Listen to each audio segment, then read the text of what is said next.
Okay, just imagine this for a second.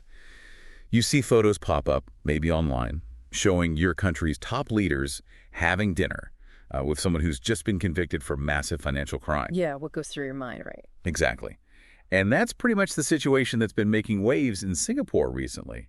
We've got Health Minister Ong Ye Kung, Transport Minister Chee and also NTUC Secretary General Meng. Right. All photographed separately, mind you, with Su Haijin. And he's the guy right in the middle of Singapore's biggest ever money laundering case.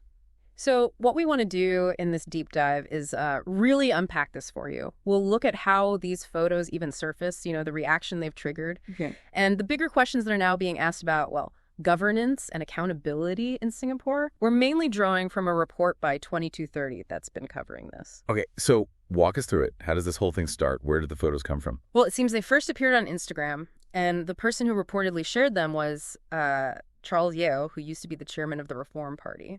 Oh. And the photos themselves. Okay. You've got Minister Ong and Minister Chee at one dinner with Su Haijin. Then there's another picture, different event, showing Mr. Meng sitting right next to Su. And Su Haijin.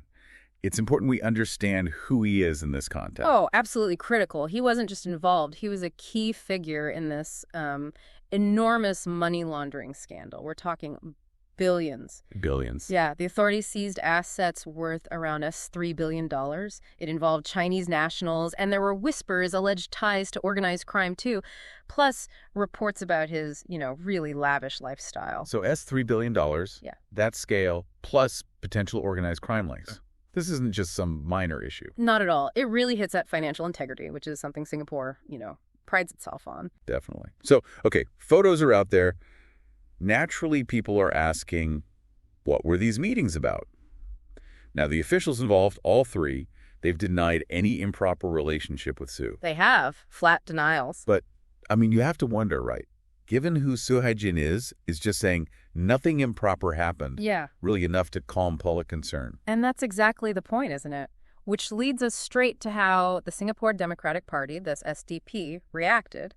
They clearly felt those denials weren't sufficient. What did they say? They put out a statement, I think it was May 14th on Facebook, called the photos deeply troubling. Troubling, okay, strong word.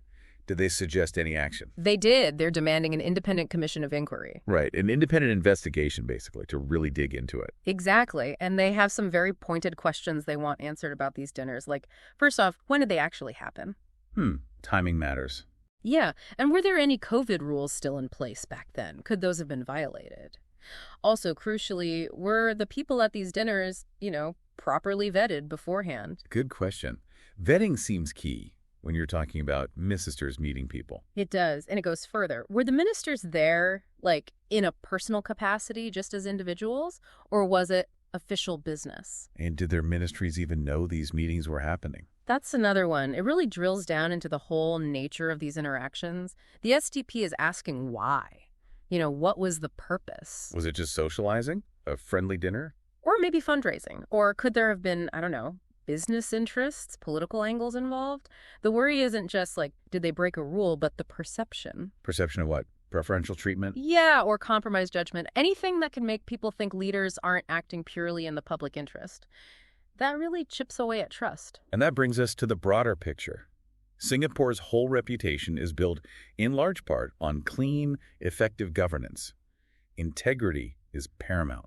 It's absolutely fundamental. So in that context, even the appearance of something being off, just the suggestion of poor judgment or impropriety. It can damage public trust. Significantly. Trust is fragile, and it's so crucial for effective government.